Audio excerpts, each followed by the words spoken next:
Before we jump into this week's episode of the podcast, I want to remind you that our website series here is presented by our friends over at The Creative Cabana. The Creative Cabana is your all-inclusive destination for branding, website, and copywriting. If you want to work with your dream clients and be fully booked out for the year, you need to present yourself in the correct light. That's where The Creative Cabana can really help you out. We've partnered with them and put together a small checklist that will help you level up your website. If you would like more information and to download this freebie, head over to howtofilmweddings.com/website. And with that, let's jump into this week's episode of the How to Film Weddings podcast. Hello and welcome to this week's episode of the How to Film Weddings podcast. My name is Nick Miller. I am joined on the screen by my best good buddy, Mr. John Bunn. John, I don't know if you know this, but it is now March. Spring is also almost here. Not also here. It's almost here. Just a few weeks away. We are officially in spring. I know that you have a big wedding here in a couple of weeks coming up. Our mastermind, things are going smoothly. We're just launching our mentorships and our film reviews and stuff that we're doing with our masterminds. Like, we just have lots of really, really good. In a couple of weeks, we're going to announce some other stuff with things are happening here over at How to Film Weddings, and they are good things. What do you have to say? How to Film Weddings is in a really good spot. I think there's a lot that goes on behind the scenes. We're trying to just serve and take care of as many people as possible. And we've added new sponsors. We've added new helpful info, sending out newsletters, doing all the different things. Lots of good stuff going on. March is interesting. That's for me. A very busy month. Everyone in my family is either like a March or October birthday. Not everyone, but lots of people. So we got lots of March birthdays, including my wife this month, spring break, just a lot of things. And not to mention a really big wedding I'm doing in Houston, which is going to be fun. This is the sister of a wedding I did 2 years ago now in Telluride, Colorado. That bride just had a baby, so I'm going to get to meet their baby, which is cool. But again, this is a couple that found me. The mother of the bride is the one that found me and booked me for her first daughter, and they loved working with me, so now they're booking us for their second daughter. So it's just a really good time. I'm going out with Blake to Houston, which is close to where he lives anyway. We're spending a few days out there, middle of March, so I can't complain. Lots of good stuff. They're paying me a lot. They love me. I'm in a good mood about that. Nick, we're in week 2 of a new series we're working on all about websites. And lots of good feedback about week number 1, about our checklist that we put out. But today, Nick, we're going to be diving in a little deeper. But before that, I've said what I'm up to. How are you? How's the fam? Anything you want? Are there any sponsors we should probably mention? That's probably a thing. Yeah. Oh, I like how you teed that up. Like you didn't know we were gonna be doing that, but yes, things are going well. I don't know if you know this, but March, it's officially baseball season in just a few short weeks. I know that you are very excited about that. My team, the Royals, is terrible. Terrible, but that's okay. I still love them. But before we jump into our episode where we're going to talk about the 10 most common mistakes that we see on wedding videographers' websites, I want to shout out our friends over at Musicbed.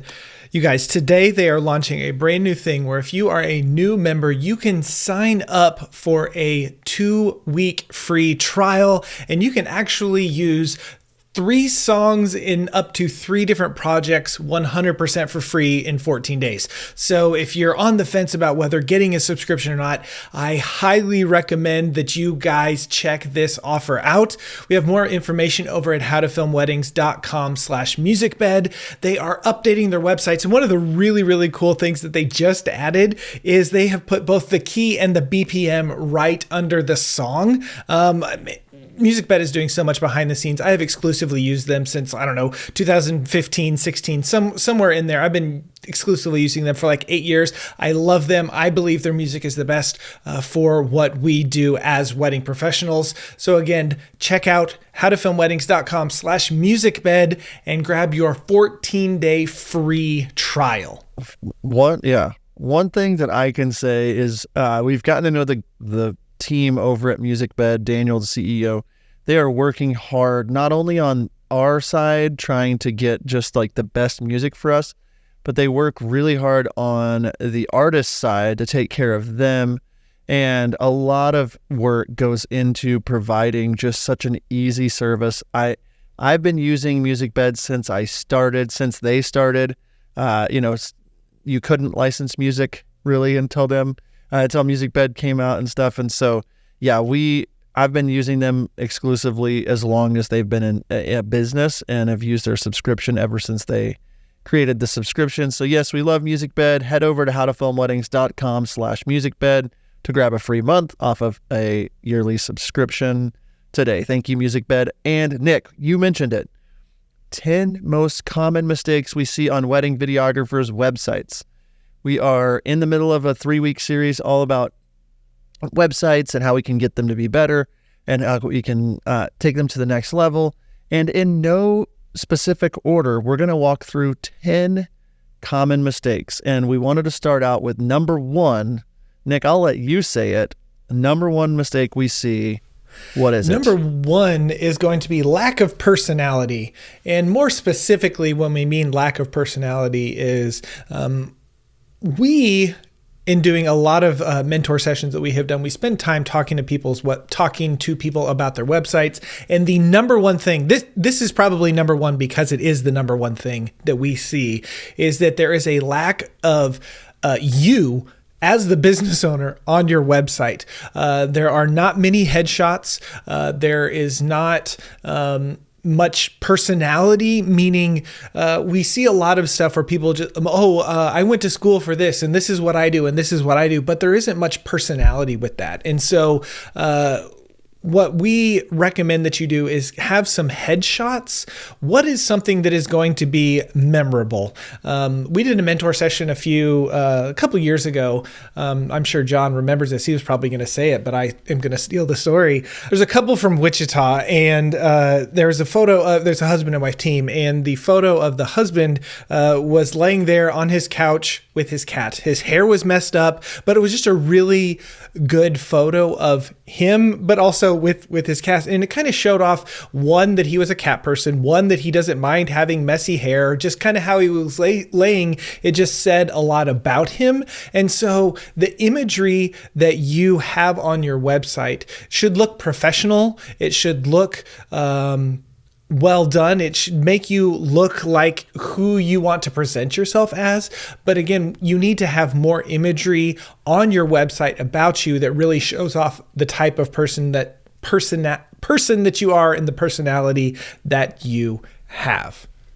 What do you want to add? That did come to mind, that the guy that you could see, a picture's worth 1,000 words. I think a lot of times on websites, it's just like a random iPhone pic or a random pic from a wedding. It doesn't really fit the vibe of what you're trying to come across as. So like your headshot, your About Me page has to have personality. You have to be memorable. We see the back of people's heads, like, oh, here's a shot of me at a wedding, but we don't see faces. We see the backs of people or sides of people. And so have something that is where you're looking at camera, and it's a nice photo. Okay, sorry to interrupt. You can continue. No, you're not interrupting me at all. I think it's correct. We see it a lot of times where it's just like they're not looking at the camera. And, it's like if you're a mysterious brand, you want that vibe, that's fine. But people want to know who they're working with. They want to know about you. And you can position yourself, like we said in the last episode, as a guide, but maybe invest a little bit in some headshots, or have your second shooter grab a couple photos of you at a wedding or with the couple. Or I always have the photographer take a picture with me and the couple, and I send her a $20 Starbucks card the next day just for hooking me up with a photo. Like all that kind of stuff. Your number 1 thing to really pay attention to, your About Me page, your headshots. Number 2, moving over to like your portfolio page. We mentioned it a little in the last episode, but like we see this a lot. Your portfolio doesn't show off the work that is the kind of work that you're wanting to use to attract your ideal buyers. You're just showing off every single wedding you've ever done. There's 50 films on your site. There's, there's these barn weddings, but you don't want to do barn weddings, or there's Catholic weddings and you don't want to do. So your portfolio doesn't show off the right work. That's number 2. You want to really get into that portfolio and maybe put 3 to maybe 5, Nick, different films that kind of show off the different things. If you go to John Bunn Films, there's a film that I did in Italy, a film I did in Guatemala, a film that I did in Cabo, one that I did in Tulsa that was like $1 million tinted wedding, in Charleston, like different places that it's like, oh, this guy does destinations, and these weddings were all very bougie, and the edits were very upbeat in 2 of them, and very nostalgic and romantic in 2 of them, and then another one was just like really high end. And that's what I use for my portfolio, so people can say, I really relate to that one. I can see myself, this is what my wedding is going to be like. And they see no elopements on my portfolio page because I don't do elopements. It's not my vibe. And so your portfolio doesn't show off the right work. Anything you want to add? No, I think the biggest, other than like having stuff that's speaking to the wrong type of demographic that you want to work with, I think that overall people are putting way too much in their portfolio. And yeah, somewhere in that 3 to 5 range of your very, very best is what should be going on your website. The next thing we want to talk about is the copy. And the copy is not speaking to your ideal client. It's not communicating who you are and who you want to work with. And this might be something like Nick Miller, am not a good writer. Like, it's not something that I have been blessed with doing in my life. I'm better at other things. And so we actually hired a copywriter, on our website for a few years, whenever we redid our website a few years ago, and we worked with them to, do that on our website. And so making sure that your copy is good and up to par. You can get inspiration from other websites and from other people and stuff, but don't just copy and paste and rip from other people's websites and that sort of stuff. The other thing that you want to know whenever it comes to copy is make sure that it's not hard to read. Make sure your fonts are easy to read fonts. It's not something super scripty and all in caps. And, there are people that like fonts for certain things, and maybe it's like an accent font, but it's not this is a big chunk of text font. You also want to break up your different kinds of fonts so that, your website is kind of broken up. So it's not like one massive page of a long paragraph or something, have something broken up in there. And so having a copywriter, but then having someone who can help you kind of lay it out and wireframe it is what it's called, is going to be helpful there. I don't have anything else to add to that. I'm going to move on to number 4. We're looking through different pages of websites and thinking through what we've seen in mentor sessions when it comes to pricing pages, or like what does it cost to book you, or the page where it's like, what's the investment? It might say that on your site. For the most part, whenever we see people get to the numbers, they get uncomfortable, so they make their page as straight to the point as possible. They forget to guide the couple at all. And overall, the pricing page just sucks. I mean, that's the note we wrote, is like, pricing page sucks. Does your pricing page suck? Does it show you as the guide? Does it show your expertise? Does it make it very obvious why you charge what you charge? And maybe this is a pricing page that's on your front-facing portion of your website where everyone can see your prices, or maybe this is something you wait to send to people in a portfolio or into a custom proposal. But the pricing page is not clear. It does not value stack. It does not show why things are the way they are, what they cost, what you offer. It's all very unorganized. There's no personality in it. There's no imagery. It goes from a lot of times like a beautiful website to a page that's like very direct. And then there's so many details about the kind of drone that you're using and the kind of frame rate that you're using and all this stuff, instead of building more value with your pricing page. We could spend probably 2 or 3 weeks just on pricing pages. We're going to do that a little bit in our next series on the podcast. But Nick, anything else about pricing pages that just come straight to mind? Yeah. Having something that is, we've been talking about kind of going on a journey or something like that, like, having something dedicated that, talks a little bit about you and then what it's like to work with you and that sort of stuff. One thing I do want to note, our friend Sam Jacobson, one of the things that he said when it comes to pricing on your website, he's like, quit using the word investment. That was his suggestion, because in our world, investment is something where people are going to get a return for their money. Like, you put in money and then you get more money out later. And yes, it's an investment in the sense of, yes, this is going to be something that I will have for the future. But as far as wording goes and communicating with people, what we are offering them is not an investment like a stock would be or something like that, right? So he just said pricing, information like that sort of stuff. Side note that I wanted to share. I thought of that from Sam. So the next thing I want to talk about is your contact page. And again, this is going to depend on where you are in business, how many clients you are trying to get, how many weddings you want to shoot. Like, there's lots of different things to go about this. But if you are someone that is struggling to get inquiries, if you are someone that is struggling to get bookings, have as few fields on your contact form as possible. You want to make the entry, the barrier for entry as low as possible. And so if you can do name, date, location, email, like, that's it.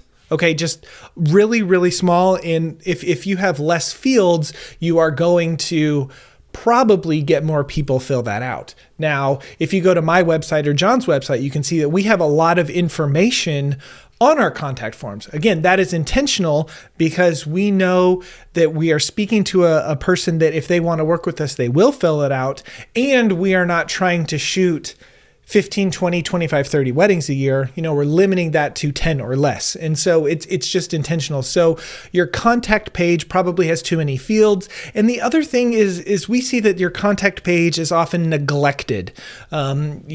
People aren't putting photos of themselves, or it's kind of just like a blank, boring, drab kind of page. And so anything that you can, again, add personality, like we talked in number 1 about headshots and things about you, putting that on your contact page, because it's like, hey, let's remind the person who's inquiring with us who it is that they will be working for. So, and who they'll be working with. So there were our first 5. We're going to take a quick break here, but then when we come back, we're going to talk about numbers 6 through 10 on the 10 most common mistakes we see on wedding videographers' websites.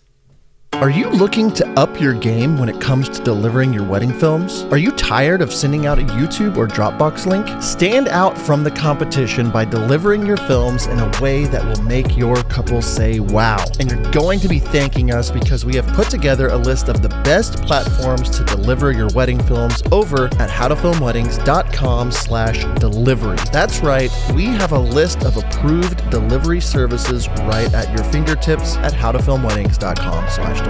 Check out all of our approved delivery solutions and see what it could look like for you today. That's howtofilmweddings.com/delivery.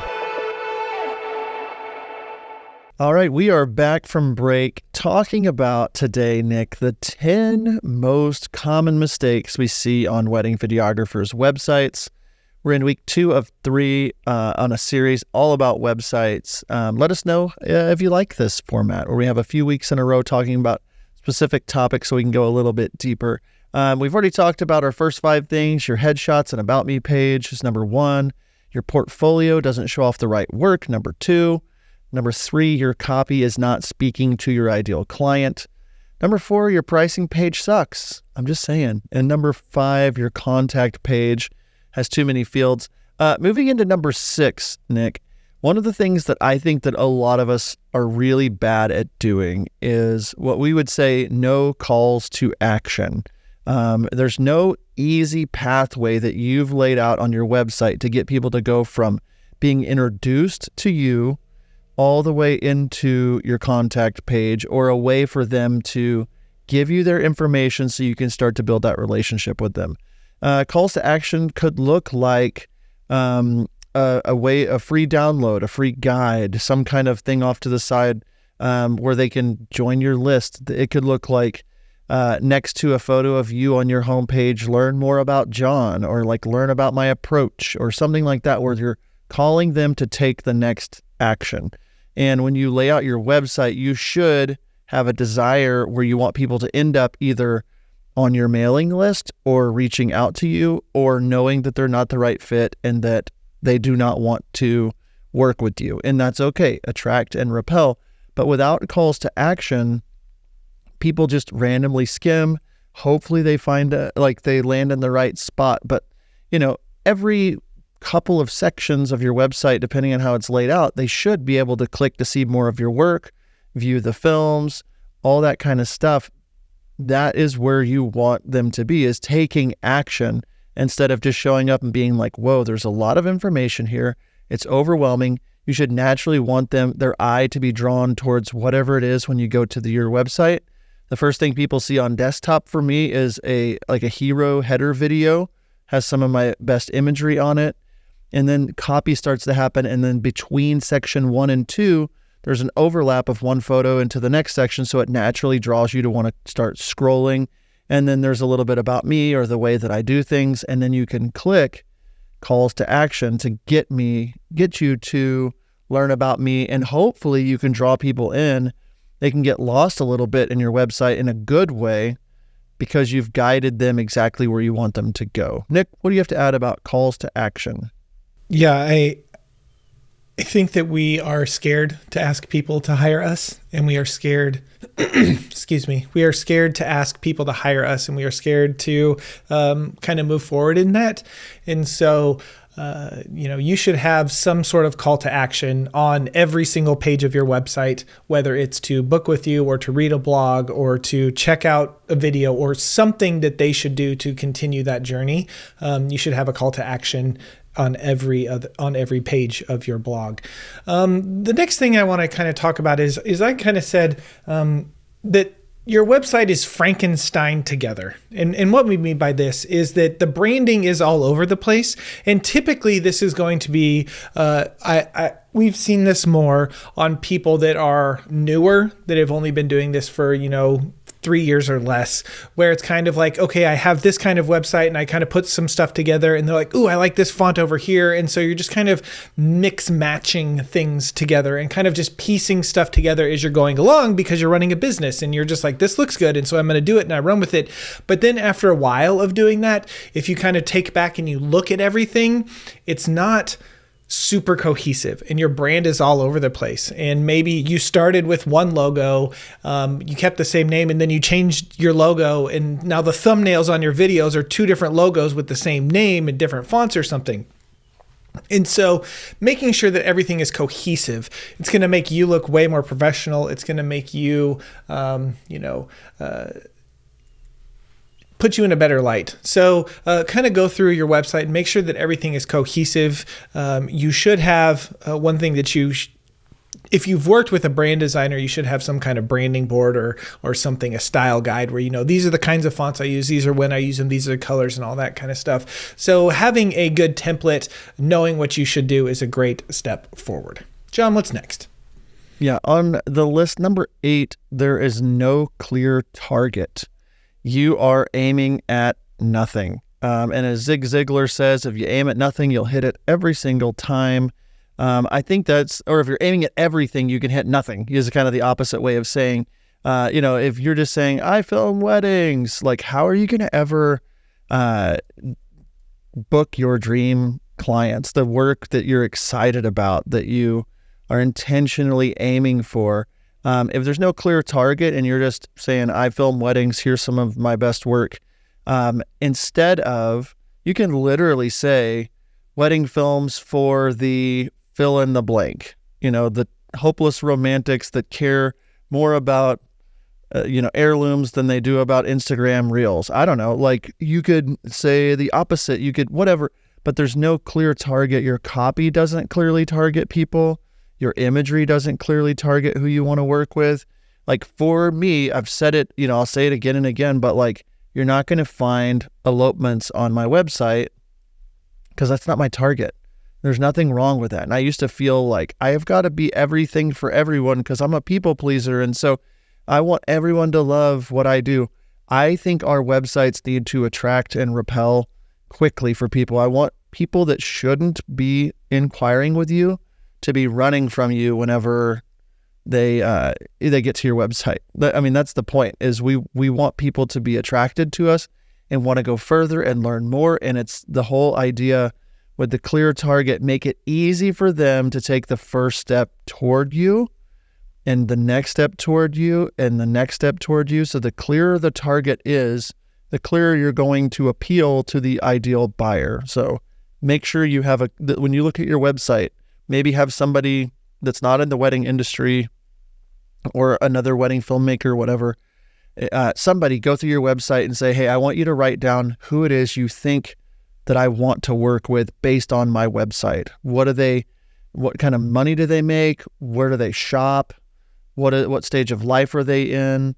You go to someone like my website, you might say, oh, they probably shop at, I don't know, like Louis Vuitton, or they shop at Mercedes, or they shop at, I don't know, places like that, or they want some kind of a luxurious brand. And you go to Nick's website and it's like, oh, they probably would be appalled by that. That's not what they're about. Maybe they are about that. The point is, there's no clear target. And if you don't have a clear target and you don't know who you're aiming at, for sure you'll never hit the target. Yeah, that's really good. Another thing, number 9, is the wrong type of imagery. And this is something that we picked up, that I picked up from Sam Jacobson whenever I was talking to him about websites. But, earlier we talked about, showing the backs of people. People connect with people in faces and eyes. So, one thing that we recommend is having a photo of yourself that is you looking at the camera, smiling, so that people can connect with you that way. Another thing is we often like to show off imagery of like reception scapes and pretty details and like that sort of stuff. And those are fine. Those are good, but know that it's harder for people to connect with those because there are no people in them. So just be mindful of that.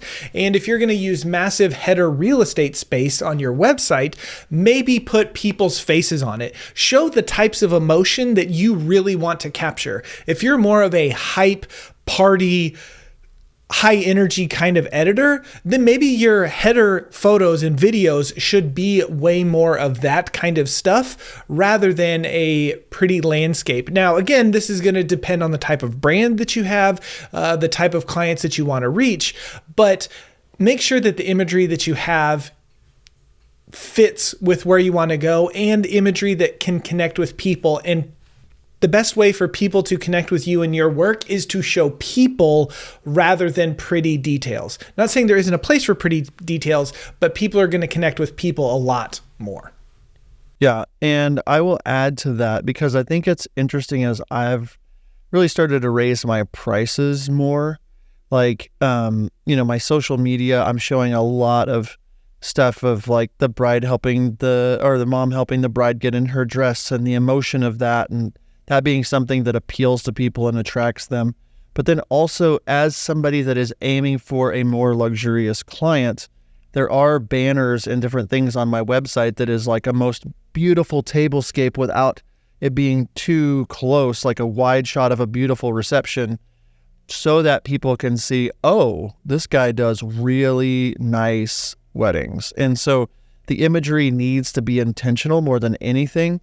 And if all I was showing was $1 million wedding details, I would be missing out on the ideal client that I want. I want to show the hands of the mom on the shoulder of the bride, or them looking up at each other and crying, and like all that kind of stuff like is what I'm trying to show with the imagery. So think about the kind of couples you want to work with and the type of imagery, and make sure that is on your site. Yeah, and then number 10, the last thing on our list, is a lack of services page. And this is actually something that we don't see very often.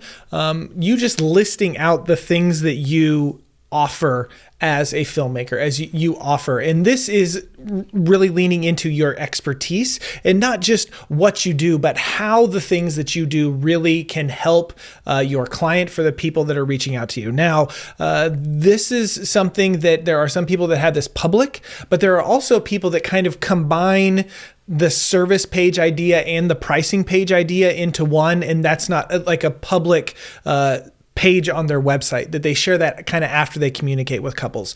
But in talking with a lot of people, the services page is not something that a lot of people have. And what we have learned in learning stuff about websites and talking to salespeople and stuff is whenever you can position yourself as an authority, as a guide, as a leader in the industry, and you can talk to them about the things that you do well and how the things that you are doing is going to help them, like that is going to go a long way. For instance, like if you just say in your pricing page, raw footage, and then you put a number next to it, there are people that have no clue what raw footage means. So if in your services page, you're like, one of the things that we offer is raw footage, and then you can kind of explain to them, this is what this is. Now you'll be able to go back and watch your entire wedding day uncut as it happened. Make them feel and imagine themselves in that situation. You're going to probably sell a lot more raw footage packages, collections, than you would just line itemed on an a la carte page that says raw footage. And so that's kind of the advantage of doing a services page, where you're able to communicate and talk and share about the things that you do and why they matter and why they should matter to your couples. John, if you can hear me, do you have anything you want to add? As we're recording this, I have my lawn crew right outside my window doing some leaf blowing. So that's been fun. And that happens once a quarter. And it just so happens to be while we're recording as that tracks. As far as the services page, mine is called Experience on my website. And it's a mixture of the services that I offer and the experience that they have. And I think that it just walks through, and again, there's a lot of copy. There's a lot of like you click it and more copy comes up about how it works with me. And like it walks them through step one, you're going to connect. And then step two, you're going to share, you're going to tell me about your story. And then I'm going to put together a proposal and then a plan. And then we're going to film the wedding. And then all these different things. It's showing how I've helped build the timeline, and I have complete coverage, and I have extra filmmakers and audio and aerial and all the stuff, so they can see like, whoa. And like if they click aerial coverage, copy comes up that says capture stunning footage of your wedding from above. Aerial coverage provides an elevated perspective of your venue and wedding day location and gives your film an even more cinematic and unique feel. If I click any of these buttons, more text kind of scrolls on the screen in an elevated way that's aimed at attracting my ideal buyer. It's explaining what I do. It's not making me the hero. It was saying we can capture stunning footage of your wedding from above. It doesn't say John and his team are part whatever licensed and fly a DJI da-da-da. No, it's aimed at them, and it's the services I offer in a way that value stacks my professionalism in a way that's written to aim at an expensive customer. And all these things added up equal people reaching out and knowing, okay, if I'm going to hire John, it's going to be expensive, but it's going to be worth it. He's the true pro. I was talking to one of my brides that I'm working with in April, and she introduced her mother to me. She introduced her mother to my work. And I was on a call with the bride the other day, and she was like, my mom now walks around everywhere we go with weddings saying, we're bringing in one of the world's best wedding filmmakers to come do the wedding. And you guys might laugh, and that's fine. If you're listening, it's like, no, John's not one of the best in the world. They think, and I agree with them, that one of the best wedding filmmakers in the world is coming to their wedding. And it's because we've just built this rapport with them, and they've become fans. And now They're giving me free will to do whatever I'd want on the wedding day. They're allowing me to bring another person to film behind the scenes at this one, and all these different things, because we've done all of these things right over time. And if you're out there and you're like, I want to get out of the middle, I don't want to be doing low budget weddings. I want to be working with couples that I absolutely love, getting paid what I want to get paid to do them and what I deserve to get paid, and be invigorated, like excited about these weddings. This kind of website stuff shouldn't have to matter because your film should be enough. But if you can get these things in order from your website and your branding and all these things we're going to be going through over the next several series, you're going to start slowly but surely seeing things turn in your business. So hang on with us over the next few months. We've got a lot of great things, a lot of great products coming out, all kinds of stuff heading your way. Nick, I'll throw it back over to you. Anything you want to add on anything I just said, or if you want to wrap it up and make sure, we got that checklist, people be downloading it. Okay. I'll let you have it. Yeah. Hopefully this information is helpful for you. And again, these are the 10 things that we see that if you go in and you start making some tweaks, and I think it will have a definite positive impact on your business over time. So do that. Again, we want to remind you of our website checklist that you can get. Head over to howtofilmweddings.com/website and drop your email in there, and we will send that over to you so that you can have that as kind of a frame of reference as you move forward and start making changes to your website. John, I'm enjoying, this little website series that we have here where we're kind of taking one topic and talking about it for a few weeks. And so we have one more episode left that we will be coming out next week. But it's been a joy to hang out with you today. And until next time, we will see ya. See ya.